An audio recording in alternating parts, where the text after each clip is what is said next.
안녕하세요, 하민입니다. 이런 분들 있어요.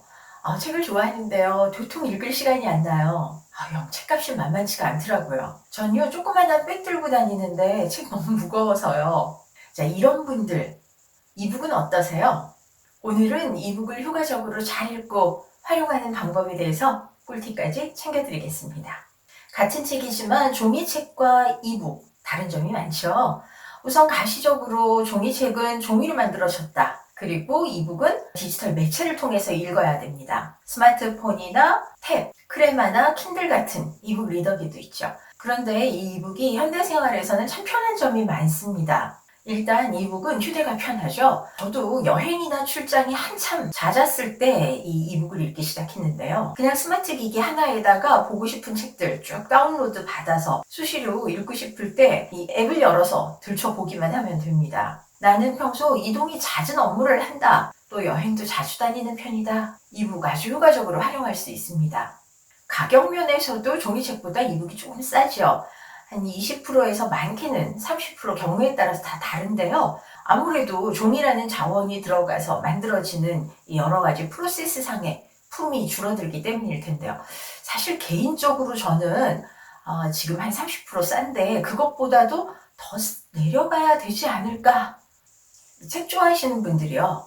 서가에 책 쫙 꽂혀 있는 거 보면 뿌듯합니다. 기분 좋아요. 근데 이게 이동을 하거나 오랫도록 계속 쌓이게 되면 상당히 부담스럽죠. 특히 이사할 때 그렇습니다. 사실 공간이 돈이죠. 그렇게 넉넉한 서가를 갖는 사람들이 많지 않기 때문에 아무래도 책이 오랫동안 계속 쌓이게 되면 부담스럽습니다. 또 버려야 될 때는 상당히 아깝기도 하고요. 이런 차원에서 이북 서가에 빼곡하게 책이 꽂혀 있다. 부담스럽지도 않고 정말 편하고 좋죠. 이 종이책을 선호하냐, 이북을 선호하냐 하는 성향에 있어서는 세대 차이도 좀 있는 것 같아요. 20대, 30대 검색에 익숙하고 아무래도 이 디지털 스크린에서 프롤링하면서 굉장히 빠른 속도로 글을 잘 읽죠. 40대 이후 책이란 게 말이야 이 종이 넘기는 이 손맛도 있고 까슬까슬한 느낌이 있잖아. 그리고 책 냄새 같은 것도 좀 있고 이런 게 있어야지. 이런 걸 독서 감수성이라고 하는데요. 디지털 기기가 일상화되면서 바뀌고 있다고 합니다. 인지과학자인 메리온 울프가 대표적인 인물인데요. 디지털 세대가 되면서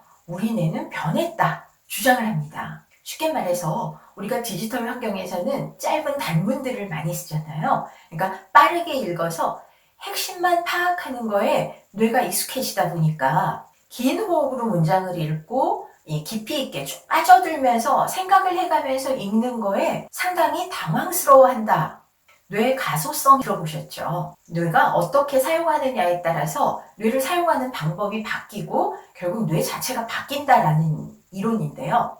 예를 들어서 종이책을 읽을 때는 종이를 넘기면서 이 촉감, 후각, 그다음 주변에 책 읽을 때 여러 가지 환경들에서 들려오는 소리 이런 것들을 문장과 함께 같이 어우러져서 느끼면서 책을 읽게 됩니다. 또 우리가 책 읽다가 갑자기 다른 생각도 떠오르면 연결시켜서 같이 생각도 해보고 하잖아요. 그러니까 한마디로 뇌가 여러 분야에서 자극을 받는다는 겁니다. 그런데 이북을 읽어보신 분들 아마 공감하실 거예요. 이상하게 이북을 읽다 보면 종이책 읽는 것보다 더 빨리 읽어진다. 느낌적인 느낌인가 아니면 사실인가 하실 텐데요. 사실입니다. 종이책은 오감을 동원해서 읽는 체험을 한다면 디지털 매체를 통해서 읽는 이북은 시각적인 거에 집중을 하게 되죠. 한마디로 주의력을 어쩔 수 없이 강제적으로 집중을 하게 된다는 겁니다. 그래서 이때는 심호흡도 덜해요. 아마 이북 쭉 읽다 보면 눈이 많이 건조하실 겁니다. 눈 깜빡거림도 종이책 읽을 때보다 훨씬 덜 하거든요. 자, 그러다 보니까 뇌의 전 전두엽에 과도한 활성화가 일어납니다. 빠른 속도로 과열이 되는 거예요. 심호흡도 덜하고 산소 공급도 원활하지가 않게 됩니다. 이런 모든 것들이 사실은 우리가 못 느끼는 사이에 일어난다는 거죠. 분명히 다 읽었고 내가 캐치를 했다라고 생각하지만 실질적인 독해력은 떨어지더라.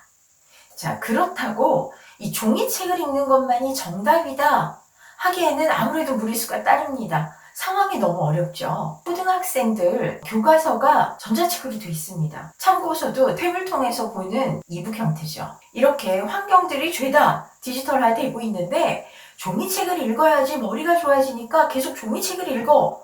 이렇게 강요하기 어렵다는 겁니다. 이북을 보게 되면 머리가 나빠지는 거냐?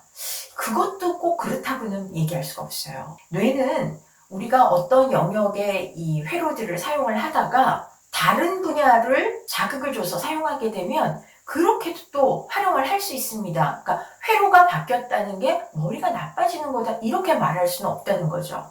원문을 꼬박 다 읽는 경우도 상당히 줄었습니다. 요약본을 본다든지 해설판을 본다든지 하는 경우도 많고요. 책을 읽지 않고 책을 소개하는 유튜브를 보면서 그 내용을 파악하시는 분들도 상당히 많아요. 뇌 회로가 달라진다는 거는 생각하는 방식이 달라진다. 또 읽는 매체에 따라서 흡수하는 방법, 수용하는 방법이 달라진다. 소통하는 방법도 달라집니다. 길게 쭉 설명하는 거 읽기 싫어하잖아요. 심지어 영화도 1.2배속으로 돌려서 많이들 본다고 할 정도인데요. 빠른 속도로 진행하는 거에 익숙해져 있습니다. 핵심만 뽑아서 발췌하는 거에 강해졌죠. 자, 이게 우리 현실입니다. 현실이란 게 이미 일어난 일이잖아요. 근데 일어난 일을 가지고 옳다 그르다 따지면서 한 방법만 맞다라고 주장하는 것보다는 그러면 어떻게 부족한 면을 보완하는 게 좋을까? 예전에 우리가 책을 읽으면서 사용했던 그 회로법을 잃지 않고 이 두 가지를 다 가질 수 있는 방법은 없을까? 그래서요, 저는 종이책, 이북 섞어서 보시길 권합니다. 종이책은 종이책 나름대로의 이 맛이 있고요. 이북은 이북의 효용성이라는 게 있습니다.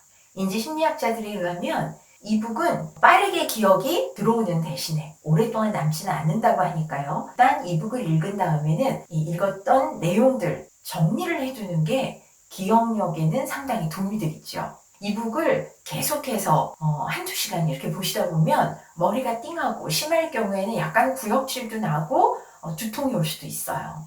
저는 사실 이북 읽을 때 30분마다 알람을 맞춰 놓습니다. 그래서 알람이 울리면 그냥 한 10분은 쉬어요. 눈을 초록색이 있는 장면을 본다. 그러니까 또 혹은 이 멀리 쳐다본다. 그러니까 이북을 읽을 때는 내 머리가 지금 과열이 될 수도 있어 라는 거를 염두에 두시는 게 좋다는 거죠. 자, 제가 현실적으로 여러 가지 이유들로 책 읽기가 곤란해 하시는 분들한테 그럼 이북 어떠세요? 이렇게 말씀드렸잖아요. 종이책이든 이북이든 책을 안 읽는 것보다는 뭘 읽든 일단 읽는 것이 100번 낫습니다. 그럼 종이책하고 이북은 어느 정도 비율로 읽는 게 좋아요? 종이책을 한 6이라면 이북을 4 정도의 비율로 읽고 있는 것 같습니다. 이북은 주로 내용이 빨리 변하는 책, 트렌드서라든지 최신 정보를 요하는 아무래도 좀 짧은 문장인 게 나아요. 2권씩 읽는 것도 있어요. 그러니까 저한테 꼭 필요하고 수시로 자주 봐야 되는 두껍지만 집에도 한 권 있고 이북으로도 한 권 있는 거죠. SNS가 등장하면서 이 독서 비율이 상당히 줄었다고 합니다. 하여간 SNS가 문제야. 거기에 이제 챗GPT 같이 인공지능까지 등장하잖아요. 훨씬 더 사람을 편안하고 수월하게 무언가 사람의 업무를 도울 겁니다. 하지만 이 편의 때문에 사람의 능력이 많이 퇴화한다. 많은 학자들이 이렇게 얘기합니다. 인간 중심의 AI가 돌아가고 AI를 인간이 통제하려면 결코 놓치지 않아야 되는 능력이 있는데 그게 바로 생각하는 능력이다. 그리고 그 생각하는 능력은 독서에서 온다. 많은 미래학자들은 앞으로는 책을 읽을 수 있는 사람, 깊이 읽을 줄 알고 성찰할 줄 알고 비판적인 사고를 가진 이런 생각하는 힘을 가진 사람과 책을 읽지 못하는 사람으로 나뉠 확률이 높다. 지금 급하게 코딩 배우지 않으셔도 돼요. 지금 급하게 인공지능에 대해서 알아봐야 되겠다. 생각 안 하셔도 됩니다. 그것보다 중요한 거 일단 이북으로 책 한 권 다운받는 거 아닐까요? 영상이 재밌으셨으면 좋아요, 구독, 댓글 남겨주시고요. 저는 곧 다시 찾아오겠습니다. 고맙습니다.